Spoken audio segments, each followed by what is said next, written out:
సువార్త అనే ఆధ్యాత్మిక కార్యక్రమానికి ప్రభు నామములో మిమ్మల్ని అందరినీ ప్రేమతో ఆహ్వానిస్తున్నాం. సిస్టర్ సుల్తాన్ నవీన్ గారు చెప్తున్న వాక్యము మీ అందరికీ దీవెనకరంగా ఆశీర్వాదకరంగా ఉందని మేము ప్రార్థిస్తున్నాం. మీ యొక్క అభిప్రాయాలు సలహాలు యూట్యూబ్ లింక్ ద్వారా మాకు తెలియపరచగలరు.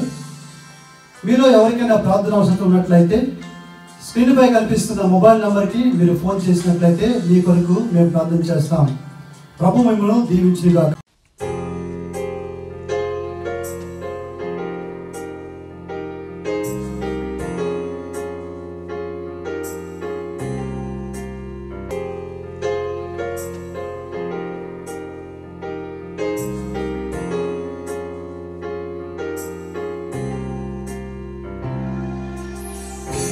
ప్రభువా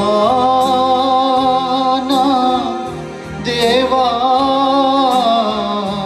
నా ఆశ్రయమా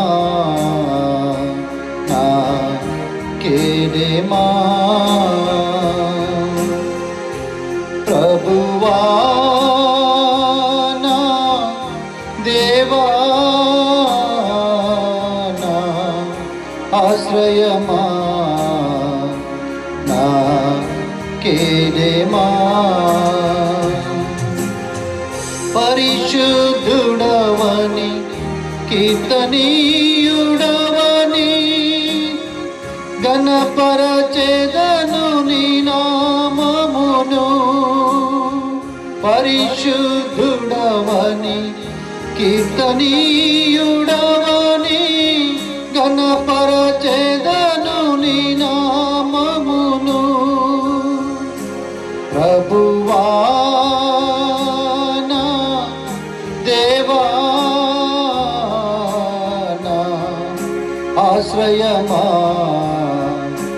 నా కేడెమా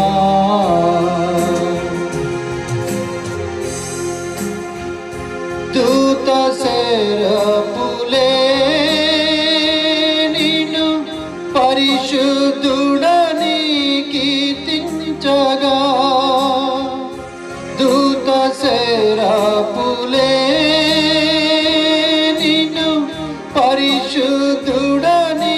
కీర్తించగా భూపరములలో పరిశుద్ధులే సాగిలపడి నిన్ను పూజించిరి. భూపరములలో పరిశుద్ధులే నిన్ను సాగిలపడి నిన్ను పూజించిరి. ప్రభువా నా దేవా నా ఆశ్రయమా నా కేడెమా ప్రభువా నా దేవా నా ఆశ్రయమా నా కేడెమా మట్టి రూపివై దాగిన నీ కృపా కీర్తించగలనా నా ప్రభువా. మట్టి రూపివై దాగిన నీ కృపా కీర్తించగలనా నా ప్రభువా. నీ కృపయే చాలును నా దేవా కీర్తనీయమా నీ కృపా. నీ కృపయే చాలును నా దేవా కీర్తనీయమా నీ కృపా. ప్రభువా నా దేవా నా ఆశ్రయమా నా కేడెమా. ప్రభువా నా దేవా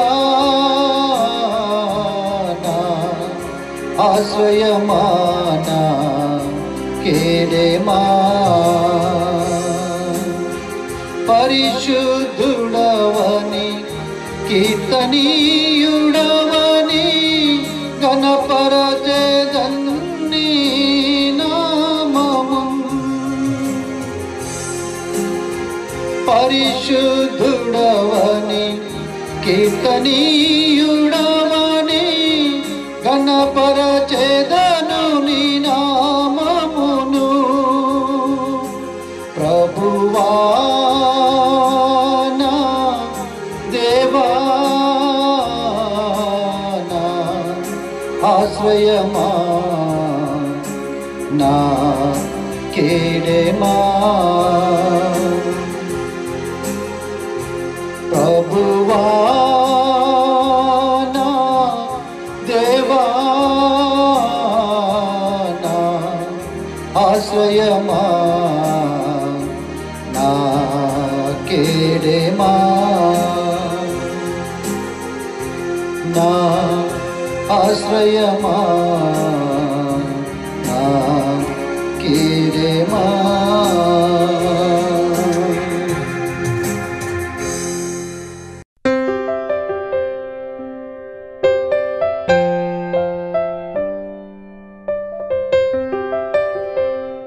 ఆదికాండం 15 నుంచి మరియు ప్రొద్దుకి కటికి చీకటి పడినప్పుడు రాత్రున పొయ్యి అగ్నిజ్వాలయును కనబడి ఆ ఖండముల మధ్య నడిచిపోయాను.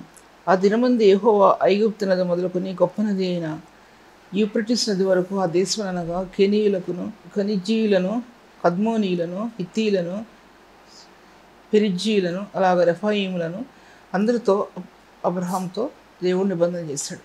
ఆ విషయం మనం ధ్యానించుకుందాం ఇప్పుడు.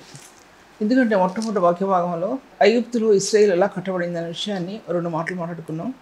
తర్వాత ఇశ్రాయేల్ రాజ్యానికి మొట్టమొదట ఎక్కడంటే దేవుడు అబ్రహాంతో చేసిన నిబంధన చాలా ప్రాముఖ్యమైనది.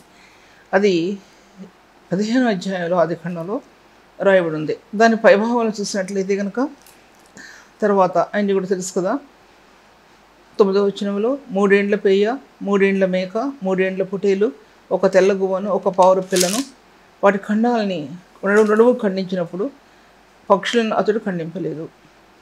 దాని కింద భాగంలో చూసినట్టయితే చదవండి, మీకు అర్థమవుతుంది. వారి ఖండముల మధ్య రాచున పోయి అగ్నిజ్వాలయు కనబడాను. దాని పైభాగంలో అబ్రహాముకి దేవుడు వాగ్దానం చేసి 14వ వచనంలో 400 ఏండ్లు వీరిని శ్రమ పెట్టుదురు, వీరు ఎవరికి దాసులగుదురో ఆ జనులకు నేనే తీర్పు తీర్చుదును అని చెప్పాడు. దాంట్లో ఈ వాక్య భాగంలో చూసినట్లయితే కనుక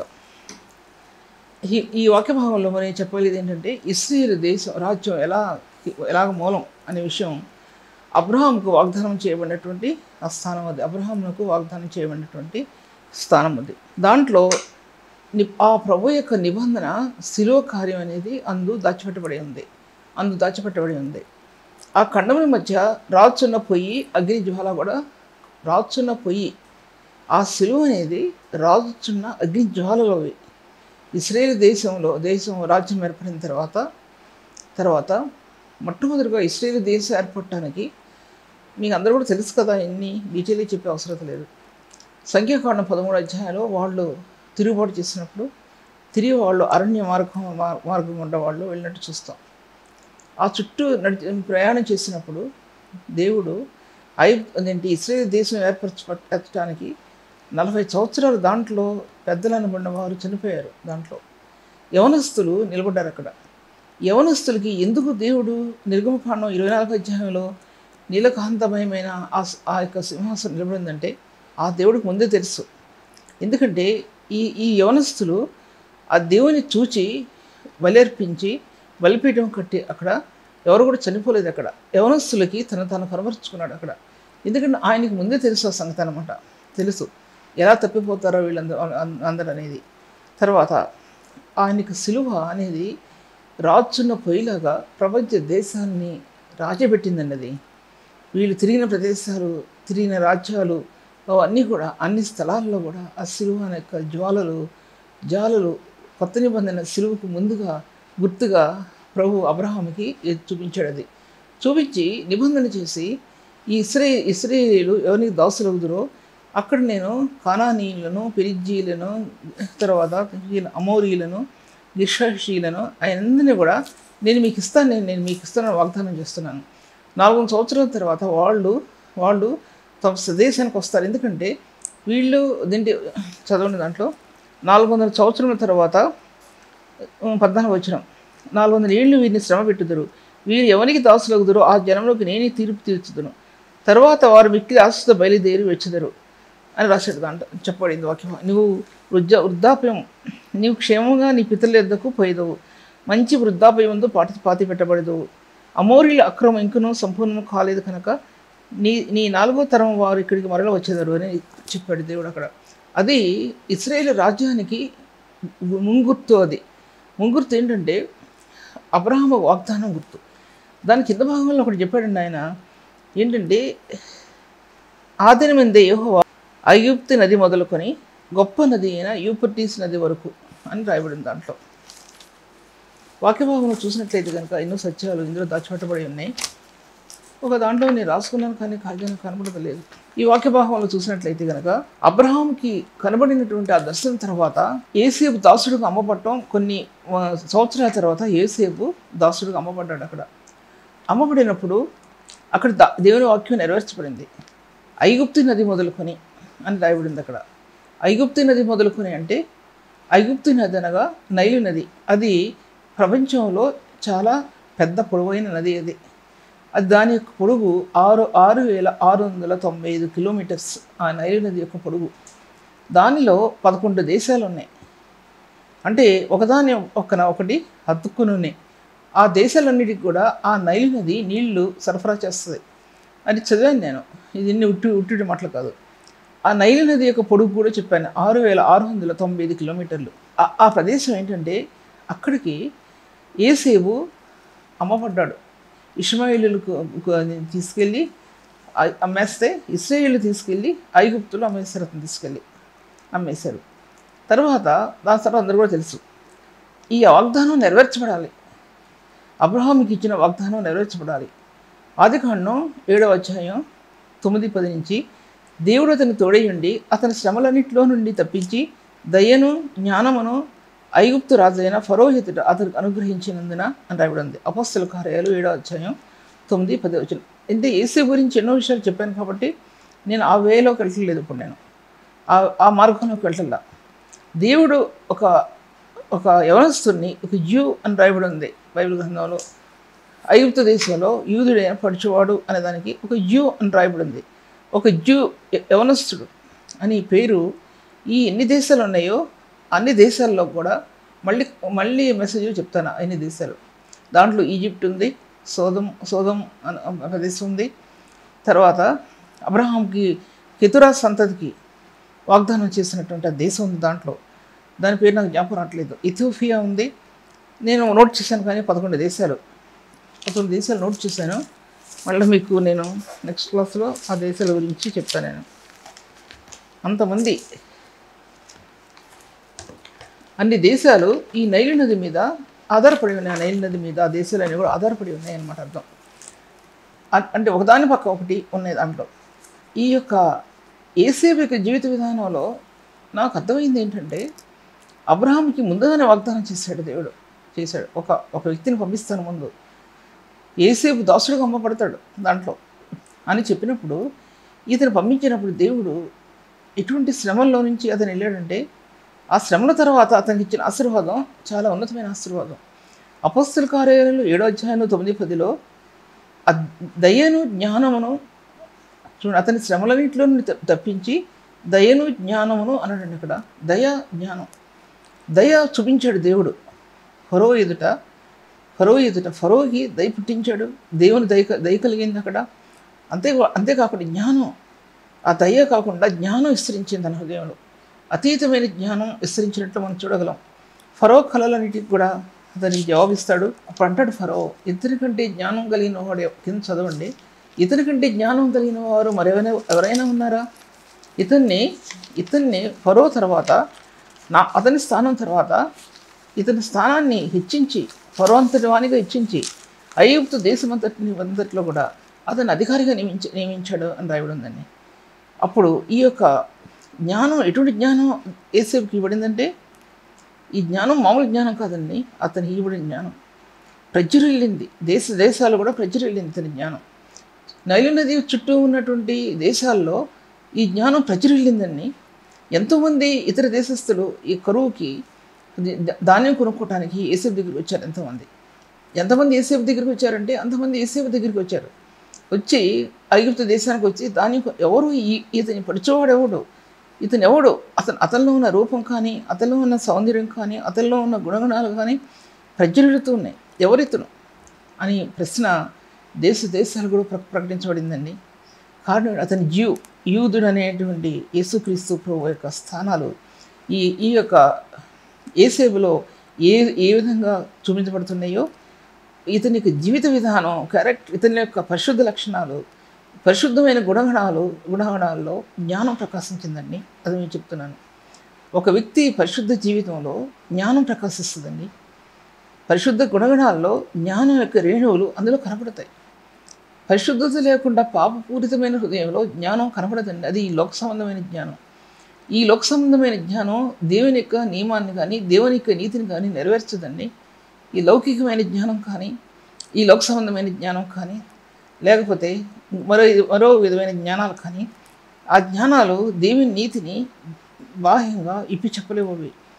వారి యొక్క తత్వంలోకి వెళ్తారు కానీ, వారి యొక్క జ్ఞానంలోకి వెళ్తారు కానీ, వారి యొక్క నేర్పులోకి వెళ్తారు కానీ, వారి యొక్క సామర్థ్యంలోకి వెళ్తారు కానీ, క్రీస్తు యేసు యొక్క సిలువలో ప్రకాశించిన నీతిని హత్తుకున్న విధానం కానీ, ఆ నీతిలో ప్రకాశించినటువంటి పరిశుద్ధతను కానీ, పరిశుద్ధతలో ప్రకాశించిన జ్ఞానాన్ని కానీ వారి హృదయానికి లభ్యమవ్వండి.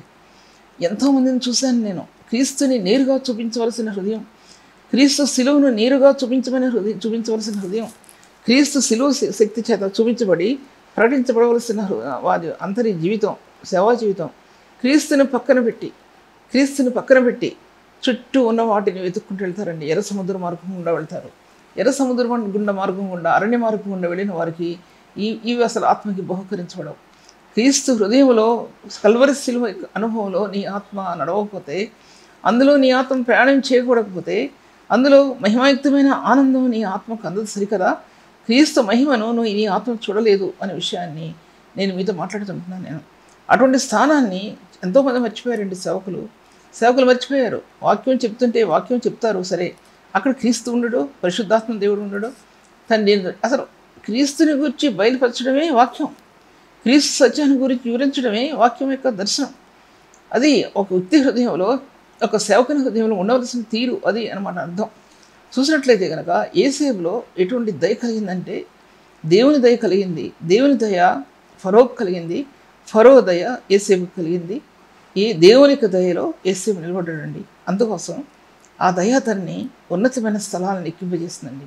ఆ దయ అతన్ని ఫరో అంతటి వానిగా నియమించి అతనికి హారాన్ని, చేతికి ఉంగరాన్ని, రథాన్ని నియమించి అతని స్థానాన్ని దేవుడు కట్టాడండి అక్కడ ఐగుప్తు దేశంలో. ఎన్ని శ్రమలు అనుభవించినటువంటి తన జీవితంలో కొరడా దెబ్బలు తిని పొతీఫర్ ఇంటి నుంచి బయటకు వచ్చినప్పుడు ఎన్ని కొరడా దెబ్బలు తిని ఉంటాడండి. పొతీఫర్ ఇంట్లో తన జీవితాన్ని గడపటం అనేది దేవుని ఉద్దేశమా? ఒకవేళ పొతీఫర్ భార్య తను ఏ నేరం మోపకపోయినా అక్కడ గృహ నిర్వాహకుడుగా ఉండటం దేవుని చిత్తమా, అనుగుణ్యమా? అది కాదు కదా. దేవుడు ఆ బిడ్డ ప్రతి ఒక ఉన్నతమైన కార్యం నెరవేర్చాలని తలంచాడండి. ఆయన లేఖనాలు అతని ద్వారా నెరవేర్చడానికి ప్రభువు యేసేపుని అనుకున్నాడండి. అది దేవుడు చేసినటువంటి కార్యం. అతను ఉన్నటువంటి ఆ స్థలాల్లో ఒక దాంట్లో చదివాను నేను. ఏంటంటే అప్పుడు కరువు కలిగినప్పుడు ధాన్యాన్ని దాచిపెట్టి ఇంకా స్థలం లేక పిరమిడ్స్, ఫస్ట్ పిరమిడ్ అనేది గాజాలో కట్టారండి. యేసేపుకు ముందు కట్టారు. అది యేసేపు ఉన్న సమయంలో ఇంకొక పిరమిడ్ కట్టారు. ఆ పిరమిడ్ అనేది చాలా పెద్దది అనమాట. 1000 అడుగుల ఎత్తులో ఉన్నట్టు నేను చదివాను. అది నేను రిఫరెన్స్ అది నేను ఎక్కడ రాసిన కనపడలేదు, కానీ దాన్ని మీకు ఇస్తాను నేను నెక్స్ట్ క్లాస్లో. దాని వైశాల్యత అవన్నీ కూడా చెప్తాను నేను. ఎన్ని దేశాలు ఉన్నాయో నైలి నది పక్కన అవన్నీ కూడా మీకు చెప్తాను. అంటే ఒక యవనస్తుని జీవితం అంత ఉన్నతమైన స్థాయిలో ప్రభు ఎన్నుకున్నాడని చెప్పడానికి ఇవన్నీ తిరిగేస్తానండి నేను. గాజాలో కట్టినటువంటి ఆ పిరమిడ్ అది అసలు చాలా వండర్స్ అనమాట. వండర్స్ ఆఫ్ ద వరల్డ్ అంటే ప్రపంచంలో వండర్స్లో అదొక వండర్ అనమాట. ఆశ్చర్యకరమైనటువంటి స్థానం అనమాట అది, ఆ యొక్క పిరమిడ్ అనేది. దాన్ని నేను అంతకుముందు చెప్పాను, ఇక యేసేపు యొక్క జ్ఞానంలో పిరమిడ్స్ వర్ధిల్లాయేమో అనుకున్నాను. కానీ యేసేపుకు ముందుగానే ఆ పిరమిడ్స్ అవి ఐగుప్తు దేశంలో కట్టబడిన తర్వాత యేసేపు ఉన్నటువంటి సమయంలో కూడా మరికొన్ని పిరమిడ్స్ కట్టారు. యేసేపు తీసుకెళ్ళే ధాన్యాన్ని పిరమిడ్స్ దాచాడు, కొట్లలో సమకూర్చాడు అని రాయబడి ఉందండి. అది ఆశ్చర్యపడిపోయాను నేను. దాంట్లో అంత పెద్ద పెద్ద పిరమిడ్స్ కాబట్టి అవి అప్పుడు 1-2 ఉన్నాయి, నాకు జ్ఞాపకం లేదు, కానీ చదివిన దాంట్లో ఈ ధాన్యాన్ని సమకూర్చాడండి. గాజాలో ఉన్నటువంటి ఆ స్థానం ప్రపంచంలోకి ఎంత ప్రాముఖ్యం. ఆ గాజా ఫిలిస్తీన్లని ఇటు ఇస్రాయల్స్దని కొట్టుకున్నారు కదండి ఎప్పుడో. అది ఆఖరికి ఫిలిస్తీన్ అంటే పాలస్తీనా వాళ్ళకి, ఫిలిపియన్స్ అంటే పాలస్తీనా వాళ్ళకి అది సపరేట్ స్టేట్ ఇచ్చేసారు కదా ఆ గాజా. అప్పుడు అది ఐగుప్తులో ఉంది కదా, బైబిల్ చెప్తుంది, నేను చెప్పడం కాదు. ఐగుప్తులో ఉన్నటువంటి గాజా అది. తర్వాత అది ఎన్ని సంవత్సరాల క్రితం నాకు తెలియదు, కానీ అది సపరేట్ అయిపోయింది, సపరేట్ చేసేసారు దాన్ని. అన్ని విషయం కూడా మనకు తెలుసు బాగా. అన్నీ ఐగుప్తు దేశంలో అంత నాగరికత అభివృద్ధి చెందింది, దేశంలో ఎన్నో ఉన్నతమైన స్థానాలు అభివృద్ధి చెందాయి. కానీ దేవుడు యేసేపుని ఎన్నుకోవడంలో దాంట్లో దైవజ్ఞానం కలిగిన వ్యక్తి యేసేపు. ఈ యేసేపు దైవజ్ఞానం అక్కడ మొలకలెత్తాలి. యెహోవా దేవుని యొక్క జ్ఞానం ఐగుప్తు దేశంలో మొలకలెత్తాలండి. విగ్రహ సంబంధమైనటువంటి దేశం. అటువంటి దేశంలో ఈ యూదుని వలన అక్కడ దేవుని కార్యం, మహా భక్తిపరుడు, మామూలు వ్యక్తి కాదు యూదుడు అనే వ్యక్తి. ఇటు అడుగులు వేసే వ్యక్తి కాదు, దేవుణ్ణి క్రీస్తుకి సమరూపంగా నడిచిన వ్యక్తి, లేఖనాలకి సమరూపంగా నడిచిన వ్యక్తి, పరిశుద్ధ హృదయానికి అంతరంగం నాంది పలికిందండి. హృదయం తెరవబడిందండి పరిశుద్ధ జీవితానికి, పరిశుద్ధ స్థానానికి హృదయ కవాటాలు తెరవబడ్డాయండి. పరిశుద్ధులారా, నేటి సేవకులారా, ఈ స్థానాల హృదయంలో ఉంటేనే పరిశుద్ధ జీవితం యొక్క విలువలు, క్రీస్తు పరిశుద్ధ స్థానాల యొక్క విలువలు ఆత్మలో నింపబడతాయి సుమా. లేకపోతే అవి ఏమాత్రం కూడా నింపబడవు. ఉన్నతమైన స్థలాల్లో నిలబడకుండానే, పరిశుద్ధ స్థలాల్లో నిలబడకుండానే పరిశుద్ధ స్థానాల గురించి ఏ వ్యక్తి కూడా చెప్పలేడండి. పరిశుద్ధ స్థలంలో నిలువదగిన వాడేవాడు, యథార్థమైన ప్రవర్తన కలిగి నీతిని అనుసరించచ్చు, హృదయపూర్వకంగా నిజం పలుకువాడే. కీర్తన 15వ అధ్యాయం. అట్టివాడు నాలుకతో కొండములాడాడు, తన చెలికానికి కీడు చేయడు, తన పొరుగువాని దృష్టికి అట్టివాడు తన పొరుగువాని దృష్టి అసహ్యుడు. అంటే చెలికాని కీడు చేయడు, తన పొరుగువాని మీద నిందమప్పుడు. కింద ఇంకో విజయం ఉందండి, కరెక్ట్గా రావట్లేదు నాకు చదువుకున్న దాంట్లో. అటువంటిది ఎవరు నిర్దోషమైన హృదయాన్ని, పరిశుద్ధమైన చేతులు కలిగిన వాడు అతను ఉన్నతమైన స్థలాల్లో నిలబడతాడండి. ఉన్నతమైన పర్వత శ్రేణి మీద నిలబడతాడు. ఉన్నతమైన పర్వత శ్రేణి మీద నిలబడే కొలిది క్రీస్తు యొక్క తేజస్సు స్వరూపం నీ ఆత్మకు అందుతుంది. రూపాంతరపరచబడిన స్థానం, రూపాంతర అనుభవంలో ఉన్నటువంటి స్థానం, రూపాంతరంలో ఉన్నటువంటి క్రీస్తు తేజోమహిమ నీ ఆత్మకు అందుద్దండి. ఉన్నతమైన పర్వతాలు అవి కనుక తెలియకపోతే ఆ వ్యక్తి కిందే కొట్టుకులాడతాడండి. గోళీకాయలు కొట్టుకుంటారు పిల్లలు, ఆడతారు, అలాగ ఆడుకుంటారు. ఒక గోళీకాయ దొరకకపోతే ఇంకో పిల్లను కొడతాడు, ఆ పిల్లోడు ఈ పిల్లను కొడతాడండి. అటువంటి చిన్న చిన్న రాజకీయాలు రాను అవి పెద్దవైపోతాయండి, పెద్దవైపోతాయి. దేవుని సంఘాన్ని హింసించి దుఃఖపెట్టి సేవకుల్ని నష్టపెట్టి కష్టపెట్టే పరిస్థితుల్లో నేటి సంఘ వ్యవస్థకు వెళ్ళిపోతుందంటే కారణం ఏంటంటే ఉన్నతమైన పరిశుద్ధ స్థలాల్లో మన అంతరంగం నేటి సేవకులు నిలవలేనటువంటి దుస్థితి అన్నమాట అని అర్థం. ఆ విషయాన్ని నేను మీ ముందు మాట్లాడుతుంటున్నాను, జ్ఞాపకం చేసుకోవాల్సింది. తర్వాత అతని జీవిత విధానంలో తను దేవుని దయ యేసేపును నింపబట్టడానికి కారణం ఏంటి అని ఒక విషయం 4 పాయింట్స్ రాస్తాను. ఏంటంటే అన్నదమ్ముల యొక్క హింస, అన్నదమ్ముల ద్వేషం అండి. ఈ యవనస్తుడు పెద్దోడు అయిపోతే మన మీద ఎంత అధికారం తీసుకుంటాడో, ఇది ఎంత పెద్ద గొప్పవాడైపోతాడో, ఇతనిలో ఉన్నటువంటి గుణాలు చూడలేకపోయారండి అన్నదమ్ములు. ఎందుకు చూడలేకపోయారంటే అసహ్యం వాళ్ళకి. ఎందుకు అసహ్యం అంటే వాళ్ళలో ఆ నీతి లేదు కాబట్టి అసహ్యం, అంతే.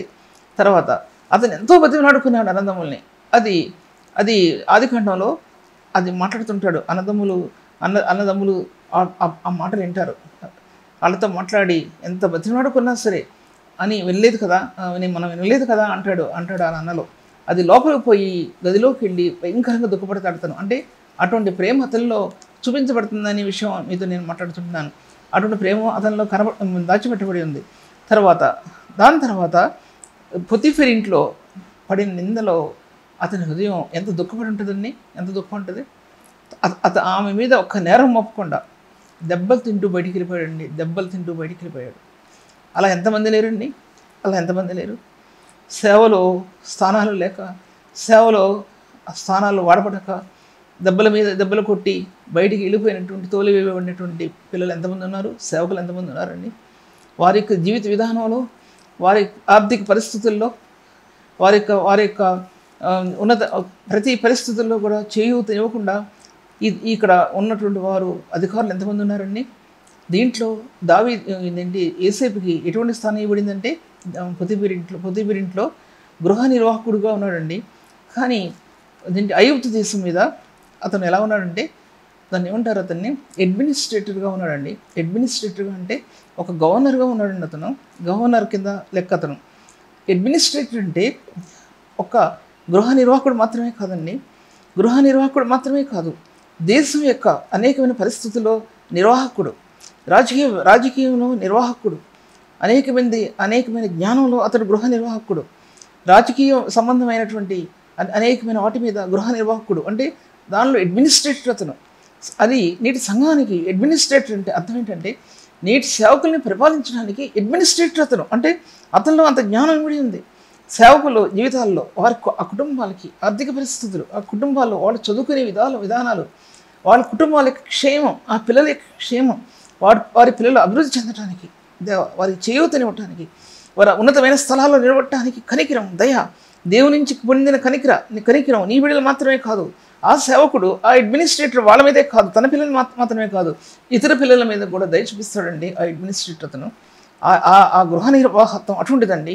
అతని యొక్క చాకచక్యం అటువంటిది. దేవుని గృహ నిర్వాహకుడు దాంట్లో రాస్తాడండి. 2 కొరింథీయులకు రాసిన పత్రిక 6వ అధ్యాయంలో జ్ఞానం విషయంలో కానీ, లేకపోతే బుద్ధి విషయంలో కానీ, తర్వాత ఆ గృహ నిర్వాహకునికి ఎన్నో ఇవ్వబట్టాయి. దాన్ని చేయగలిగే కెపాసిటీ అతనిలోకి పరిశుద్ధాత్మ దేవుడు అతనికి అనుగ్రహిస్తాడు, లోపడితే అనుగ్రహిస్తాడు. అది దానివలన సంఘం యొక్క లోపాలు ఎన్నో జరిగిపోతున్నాయి. సంఘం క్షమాభివృద్ధి చెందవలసిన సంఘాలు నష్టపోతున్నాయి. ఎంతోమంది సేవకుల జీవితాల్లో వారి హృదయంలో సంతోషం లేదు.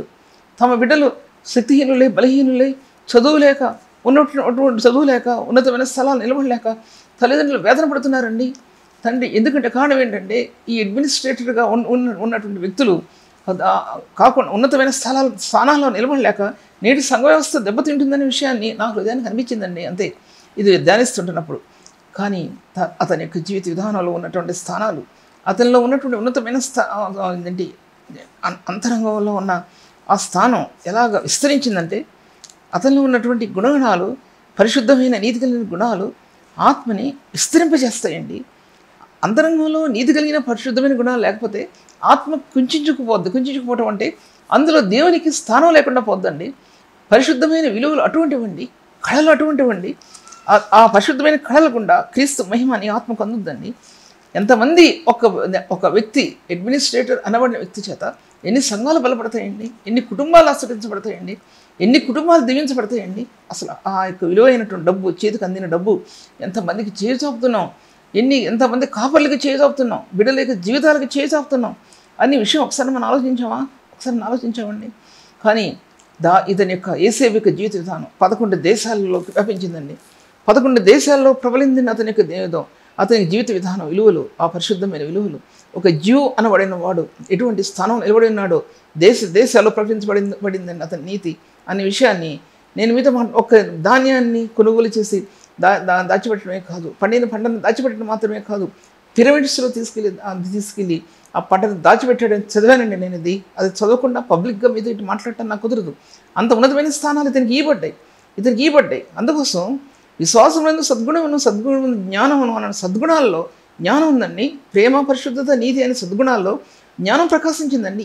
ఏ జ్ఞానం? ఆ జ్ఞానం అంటే పరిశుద్ధని జ్ఞానం. ఆ జ్ఞానం చేత నీ హృదయం కట్టబడితే సంఘం కట్టబడుతుంది, లేకపోతే కట్టబడదండి. నీ హృదయం కట్టబడకపోతే సంఘం కట్టబడదు. సంఘ వ్యవస్థ నేడు దెబ్బతింటానికి కారణం ఇది, ప్రధానమైన కారణం విషయాన్ని నేను మీతో మాట్లాడుతుంటున్నాను. ఇది ప్రభు నాకు బయలుపరిచిన విషయం తప్పితే మరొక విషయాన్ని దీంట్లో నేను యాడ్ చేయలేదనే విషయాన్ని, ఎవరిని ఉద్దేశించింది కాదనే విషయాన్ని నేను మీతో మాట్లాడుతుంటున్నాను. దీంట్లో తండ్రి ఆశీర్వదిస్తాడండి యేసేపుని. ఏమని ఆశీర్వదిస్తాడంటే, యేసేపు ఫలించుడు కొమ్మ అన్నాడండి. ఐగుప్తు దేశం అంతా ఫలించాడండి, చుట్టుపక్కల దేశాలు ఫలించాడండి ఆయన, చుట్టుపక్కల 11 దేశాల్లో ఫలించాడండి ఆయన. అర్థం చేసుకోండి, దేశాల్లో అభివృద్ధి చెందినటువంటి దేశాల్లో ఈ ఈజిప్ట్ ఒకటండి, ఐగుప్తు ఒకటి.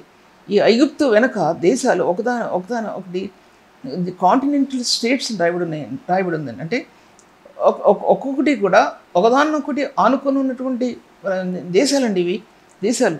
దీంట్లో ఐగుప్తు దేశంలో నాగరికత గురించి రాస్తూ అంటాడు. ఏంటంటే సంఖ్యాకాండంలో 13వ అధ్యాయంలో అక్కడ వాళ్ళు ఏంటంటే హెబ్రోన్ చూస్తారు కదా. ఈ హెబ్రోన్ ఎప్పుడు కట్టబడిందంటే సోయను అనే ప్రదేశం కంటే ఈ హెబ్రోను 7 సంవత్సరాలు ముందుగా కట్టబడిందంటండి. అంటే సోయన్ అనే ప్రదేశం ఐగుప్తు దేశంలో ఇశ్రాయేలు నివసించినటువంటి స్థలం. అక్కడ దేవుడు అక్కడ వాళ్ళలో అద్భుతమైన కార్యాలు రామసేసస్ అది కాకుండా సోయన్ అనే పట్టణం అని మెన్షన్ చేయబడింది. అక్కడ నిర్గమకాండం చదవండి. అక్కడ ఎన్నో అద్భుతాలు చేయబడ్డాయి, ఎన్నో ఆశ్చర్యకరమైన కార్యాలు చేయబడ్డాయి. ఎన్ని అద్భుతాలు ఆశ్చర్యకార్యం చేయడం వలన ఇశ్రాయేలు దేవుని యొక్క నామం ఐగుప్తు దేశమంతా ప్రకటించబడిందండి. అప్పుడు యేసేపు గతించిపోయాడు, చనిపోయాడు. యేసేపు ఇశ్రాయేల్ నెరిగినటువంటి వేరొక రాజు వచ్చాడు, చాలా హింస పెట్టాడు ఇశ్రాయేల్ని అని మనకు తెలుసు కదా. ఈ అద్భుతమైన ఆశ్చర్యకర కార్యాలు ఆ దేశంలో ఐగుప్తు దేశంలో జరిగి ఐగుప్తు దేశం యెహోవా దేవుని యొక్క స్థానాన్ని రుచి చూచినటువంటి దేశంగా మార్చబడింది. ఎవరి వల్ల అంటే ఈ యేసేపు వల్ల మార్చబడింది. అన్ని స్టేట్స్ కూడా 11 దేశాలు కూడా ఈ సత్యసువార్తని ఒక యవనస్తుని ద్వారా అందుకున్నాయండి. ఆ జ్ఞానం, ఎటువంటి జ్ఞానం ఆ వ్యక్తిలో పోసాడు, అది పరిశుద్ధతలో దాచబడి ఉన్న కణాలు, జ్ఞానం యొక్క కణాలు, ప్రేమలో దాచబడి ఉన్నటువంటి ఆ కణాలు, జ్ఞానం యొక్క కణాలు. పరిశుద్ధతలో నీతిని అందించింది, నీతి పరిశుద్ధతను అందించింది, పరిశుద్ధత జ్ఞానాన్ని అందించింది, ప్రేమ మధ్యలో నిలబడింది. పరిశుద్ధని ప్రేమ, ఆ పరిశుద్ధని ప్రేమలో దాచబడి ఉన్న సత్యాలు ఆత్మ ఒక్కడైనా మనం గ్రహించగలుగుతున్నామా అనే విషయాన్ని నేను మీతో మాట్లాడుతుంటున్నాను. తర్వాత ఐగుప్తు దేశ నాగరికత అంటే అప్పుడే అంత అడ్వాన్స్డ్ కంట్రీ అండి. అడ్వాన్స్డ్ కంట్రీ అంటే అసలు దాంట్లో రాష్ట్రాల పుస్తకంలో ఐగుప్తు దేశంలో చెక్కడం కానీ, శిల్పి చెక్కడం కానీ, దాంట్లో ఆ యొక్క ఏమంటారు శిల్పి చిత్రకారుడు పని అది కానీ, దాని మాట ఉంటుందండి దాంట్లో. అది కానీ పిరమిడ్స్ కానీ, తర్వాత వారు పండించే పంట కానీ ఐగుప్తు దేశంలో ప్రసిద్ధి చెందినటువంటివి ఎన్నో ఉన్నాయండి దాంట్లో. అటువంటి ప్రదేశాల్లో ఈ యవనస్తునికి జీవితం క్రీస్తు ముఖకాంతిని ప్రకాశింపజేసే రాబోయే క్రీస్తుని ప్రకటించాడండి యవనస్తులారా ఎక్కడున్నారు? ఏ మూల దాక్కున్నారు మీ జీవితాలు? ఏ పాపము కోపంలో దాచిపెట్టబడి ఉన్నారు? ఈ అంధకార కోపంలో దాచిపెట్టబడి ఉన్నారు. నవనాగరికత అనే స్థానాల్లో మీ జీవితాలు బలైపోతున్నాయి. జ్ఞాపకం చేసుకోండి. నవనాగరికత అనేటువంటి స్థానాల్లో మీరు నడిచే విధానం, మీరు వేసుకునే బట్టలో మీ జీవితాలు బలి తీసుకుంటున్నాయి. అపవిత్రమైన కార్యాల్లో చోటు చేసుకుని నవనాగరికత అనేటువంటి జీవిత విధానాల్లో మీ పరిశుద్ధమైన స్థానాలు మీరు జీవించలేక, క్రీస్తు పరిశుద్ధతని విప్పి చూపలేక నేటి యవనస్తుల జీవితాలు ఎటువంటి స్థానంలో ఉన్నాయో అని ఒకసారి ఆలోచించుకోండి. క్లబ్స్కి పబ్స్కి వెళ్ళడం కాదు, అక్కడ డ్యాన్సులు చేయడం కాదు, అందులో క్రీస్తు మహిమను చూపించవసరంలా. అక్కడ వెళ్ళటానికి అక్కడ కాదు చూపించేది, నీ జీవితంలో చూపించే క్రీస్తు మహిమ, నీ నడకలో చూపించే క్రీస్తు మహిమ, నీ పడకలో చూపించే క్రీస్తు మహిమ, నీ యవన జీవితంలో ప్రతి చోట చూపించేటువంటి క్రీస్తు యొక్క స్థానాలు నిన్ను అంత ఉన్నతమైన స్థలాల్లో నిన్ను నిలబడితేనే నీకు తెలియదా? కొంచెము ఆశీర్వాదము, కొంచెము ధనం నీ జీవితానికి అందులో ఎక్కిస్తుందని తెలియదా? ప్రభు హస్తాల్లో నుంచి వచ్చినటువంటి చిన్న తునక నీ జీవితాన్ని ఉన్నతమైన మార్గాల్లో నిలబెడుతుందని తెలియదా? ఆ మహిమ కలిగిన హస్తంలో మట్టి రూపైన ప్రభు నీ కోసం ఆ మహిమను విడిచిపెట్టాడని తెలియదా? యవనస్తులారా ఆలోచించుకోండి. ఎందుకంటే ఇటువంటి పరిశుద్ధుడైన ప్రభువుని ఆ నవనాగరికత కూడినటువంటి ఆ దేశంలో, ఐగుప్తు దేశంలో ఒక యవనస్తుని జీవితం ఎలా ప్రబలిందో, వీళ్ళు పాప లోకంలో మీ జీవితాలు ఉన్నతంగా ప్రబలుతాయి. ఈ లోకంలో, ఈ సిటీలో ఇలా ఎన్ని సిటీస్ ఉన్నాయో అలాగా ఆ దాంట్లో క్రైస్తవ యువతులు, యవనస్తులు వారి జీవితాలు ప్రబలితే ఎంత ఆశీర్వాదకరంగా మారుతుందో తెలుసా లోకం, దేశం. ఆలోచించుకోండి. తర్వాత ఫరో యేసేపుని గృహ నిర్వాహకుడుగా నియమించాడండి. యేసేపుని గవర్నర్గా నియమించాడండి. ఐగుప్తు దేశం అంతా ఒక చోట రాస్తాడండి. ఒక్క ఐగుప్తు దేశంలో కాదు, 5 డిస్ట్రిక్ట్స్ ఉన్నాయంట, 5 స్టేట్స్ ఉన్నాయంట. అసలు అది చెప్పడం చేతకాక మాట్లాడలేదు. 5 స్టేట్స్ ఉన్నాయి. దాని మీద కూడా యేసేపుని అధికారిగా నియమించాడంటండి. ఒక్క చోట కాదు అది నియమించింది. అతని కీర్తి వ్యాపించిందండి లోకంలో, దేశాలు వ్యాపించింది అతని కీర్తి. అందుకోసం సూర్యునిలో వచ్చే ఫలం, చంద్రునిలో వచ్చే ఫలం భూమికి ఫలించే శ్రేష్టమైన ఫలం అన్నాడండి అదేంటి మోషే 33వ అధ్యాయం 2వ ఉపదేశకాండంలో. సూర్యులోని శ్రేష్ఠ ఫలం, చంద్రులోని శ్రేష్ఠ ఫలం, భూమి నుంచి ఫలించే శ్రేష్ఠ ఫలం. ఆ విషయాన్ని ఒకసారి మాట్లాడాను కానీ ఇప్పుడు మాట్లాడలేను. తర్వాత ఆలోచించినట్లయితే కనుక ఇదే వాక్య భాగాన్ని మళ్ళీ మేము ధ్యానిస్తాను. అటువంటి జీవిత విధానంలో ఒక హృదయం ఎంత ఫలించాలనేది ఒకసారి ఆలోచించుకోండి. దేవుని మందిరాన్ని సులభమును కట్టడం దగ్గర నుంచి దీంట్లో నుంచి నేను ఆఖరి వచ్చేప్పటికి సులభమున దేవుని మందిరం కట్టడం అనే విషయం గురించి నేను ముందు పెట్టాలి. అంటే అబ్రహాముకి వాగ్దానం చేసినప్పుడు ఆ వాగ్దానం ఎన్ని మార్గాలు తెరిచిందో, ఎన్ని దేశాల్లోకి వెళ్ళిందో, ఎటువంటి జాతుల్ని నాశనం చేసిందో, ఆ జాతులు నాశనం చేసి తర్వాత ఇశ్రాయేలుకి ఆ స్వాస్థ్యాలు ఎలా పంచిపెట్టింది యెహోషువలో మనం జ్ఞాపకం చేసుకోవాలి. ఎన్ని స్వాస్థ్యాలు పంచిపెట్టిందో, ఆ వాగ్దానంలో ఎలా నిలబడ్డాడో యేసేపు, అది దైవికమైన ఆశీర్వాదం, డబుల్ ఫోల్డ్ బ్లెస్సింగ్స్ అనేది యేసేపుకి ఇవ్వబడ్డాయంటే అది కారణం అండి. యేసేపుకి తన్ని దీవిస్తూ 2 కుమారులు కూడా తన చేతిలో పెట్టుకొని, పెద్ద కుమారుడి మీద ఎడమ చేతిని, చిన్న కుమారుని మీద తన కుడి చేతిని పెట్టి, నా తండ్రి అది కాదంటే నా కుమారుడు అది నాకు తెలుసు, కానీ ఇతడు ఫలిస్తాడు, ఇతనికంటే మనిషి ఫలిస్తాడు నిజమే, కానీ మనిషి కంటే ఎఫ్రాయిం బహుబలంగా ఫలిస్తాడు అని చెప్పగలిగాడండి. అలాగే ఎఫ్రాయిం గోత్రం నుంచి ప్రవక్తలు ఉద్భవించారండి. అదేంటి యెహోషువ పుట్టాడు, దాంట్లో పెద్ద పెద్ద ప్రవక్తలు ఎఫ్రాయిం గోత్రంలో వచ్చారండి. అది నా ధ్యానానికి సంబంధించింది కాదు కాబట్టి నేను అది చూసుకోలేదు. ఎంతమంది గొప్ప వాళ్ళు ఎఫ్రాయిం గోత్రం వచ్చారండి. ఈ ఇద్దరు పిల్లలు యెరూషలేము స్థలంలో ఉన్నతమైనటువంటి ఆ యొక్క ప్రాకారాల మీద రాయబడ్డారండి. వాళ్ళు ఎందుకు రాయబడ్డారు అనేది ఒకసారి చెప్పాను నేను, మొన్నే చెప్పాను నేను, న్యూ మీటింగ్లో చెప్పానేమో. ఎందుకు పేరు రాయబడ్డాయంటే యేసేపుకి అంత ఉన్నతమైన ఆశీర్వాదాలు ఇవ్వబడ్డాయండి. ఎందుకంటే ఈ పరిశుద్ధ స్థానం చేజిక్కించుకున్నాడండి. ఈ పరిశుద్ధ స్థానంలో క్రీస్తు ముఖ స్వరూపం కనబడుతుందండి. పరిశుద్ధులారా, పరిశుద్ధ జీవితంలో క్రీస్తు ముఖ స్వరూపం నీ ఆత్మకు అందుతుంది. అందులో రెవల్యూషన్ అందుతుంది. ముఖ స్వరూపం ఆత్మకు అందుతుంది, రెవల్యూషన్ ఆత్మకు అందుతుంది. అది ఆ ముఖ స్వరూపం మహిమతో కూడిన కణాలవి. అవి కణాలు పరిశుద్ధ స్థానాల్లో నీ ఆత్మలో ప్రోక్షించబడతాయి. క్రీస్తు రక్తం ద్వారా అవి ప్రోక్షించబడతాయి. అవి గనక ప్రోక్షించబడకపోతే సేవా జీవితానికి పట్టత్వం లేదు, పడిపోతారు, సేవా జీవితంలో పడిపోతారు. ఎందుకంటే లోకం అంతా కూడా పాపంతోనే నింపడింది. లోకం అంతరంగంలో పుట్టినటువంటి అంతరంగంలో స్థానాలు అవి పాపానికి అంటుకట్టబడ్డాయి. అటువంటి అంటుకట్టబడిన స్థానాలు క్రీస్తు రక్తం ద్వారా ఛేదించి మనల్ని నూతనమైన వారిగా చేశాడు ప్రభు. నూతనమైన వారిగా చేశాడు మనల్ని. మట్టిలో నుంచి పుట్టించే మట్టికి సమరూపంగా చేసిన ప్రభు ఆయన మట్టికి సమరూపంగా చేయబడ్డాడు. ఎందుకంటే నీకోసం నా కోసం ఆ స్థానం తీసుకున్నాడు. అంత ఉన్నతమైన స్థానాన్ని నీకు ఇవ్వడానికి ప్రభు నిలబడ్డాడు సుమా. ఇంకా ఆ యొక్క చెడులోనే, ఆ మట్టిలోనే, ఆ పాప పంకిలంలో కొట్టుకులాడతారా? పరిశుద్ధమైన స్థానంలో క్రీస్తుని మహిమపరుస్తారా? ఒకసారి యోచించుకోండి. ప్రభు ఈ వాక్యాన్ని దీవించుగాక. తండ్రి నీకు వందనములు తండ్రి, దయాళుడానికి స్తుతి చెల్లిస్తుంటున్నాను. మీ నామాన్ని హెచ్చించుకోండి ప్రభు. వాక్యాన్ని అనేక రీతిలో ప్రతిఫలింపజేసావు, నీకు వందనములు. అనేకులకు దీవెనకరంగా చేయండి ప్రభు. మీ నామం గణపరచబడినట్లు సహాయం చేయమని యేసునామంలో స్తుతించి వేడుకుంటున్నాను తండ్రి. ఇంతవరకు సిస్టర్ సుల్తాన్ నగరి గారి వాక్యాన్ని ఆత్మలో ఆనందించి దేవుని మేలు పొందాలని నమ్మి దేవుని స్తుతిస్తున్నాం. మీ యొక్క అభిప్రాయాలు కామెంట్స్ ద్వారా మాకు తెలియపరచండి. Please like, comment, share and subscribe. God bless you all.